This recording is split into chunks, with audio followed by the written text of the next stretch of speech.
गरुड़ जी काक भूसुंडी जी से पूछते हैं कि शिव जी कभी झूठ नहीं बोल सकते।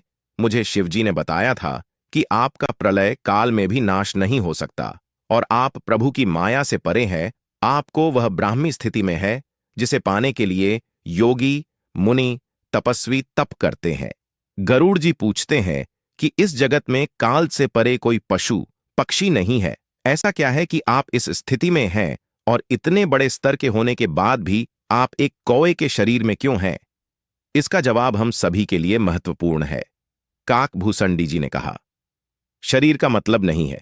अगर जीव को ब्रह्मा का शरीर मिल जाए तो भी अगर वह राम जी से विमुख हो तो उसकी कोई गणना नहीं। राम जी के बिना कोई जीव को शांति नहीं मिलती।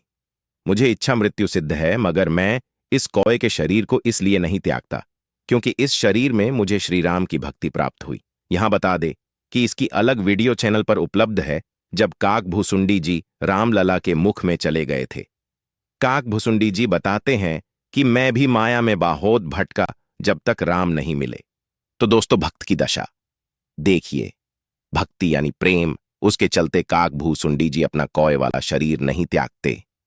श्री हनुमान जी अनेक स्वरूप के रह सकते हैं, फिर भी वह वानर स्वरूप में रहते हैं क्योंकि यह स्वरूप प्रभु को प्रिय है।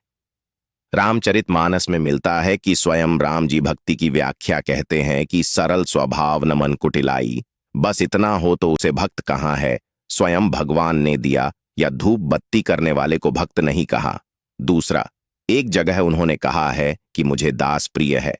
वे कहते हैं कि सारे सचराचर जीव मेरे से उत्पन्न हुए हैं, फिर भी उसमें मनुष्य, मनुष्य में ब्रह्म को जानने वाले, उनमें वेद को धारण करने वाले, उनमें भी ज्ञानी, इनमें भी वैरागी, और इन सभी से मुझे अपना दास प्रिय है, चाहे जैसा भी हो। इसलिए हनुमान चालीसा में आता है, सदा रहो रघुपति के दासा।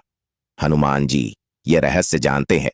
राम जी कहते हैं कि अगर कोई पिता की 5 संतान हो, उनमें कोई पंडित हो, कोई ज्ञानी हो, कोई वैरागी हो, सभी उसे प्रिय होते हैं, मगर जो पुत्र केवल उनके आश्रय पर हो और उनकी समीपता से सेवा करता हो, वह मूर्ख हो तो भी पिता उससे ज्यादा प्रेम करता है। यह उदाहरण हम नहीं दे रहे, स्वयं राम जी दे रहे हैं। कभी टीवी सीरियल को छोड़ रामचरितमानस पढ़ के देखिए, तो राम जी को दास प्रिय है। इससे सरल भक्ति कोई नहीं, जिसमें हमें अपने अवगुणों को न देखते हुए केवल राम जी से प्रेम करना है। और उनकी प्रभुता से प्रेम कैसे बढ़े, वह भी चैनल पर वीडियो से हमने रखा हुआ है।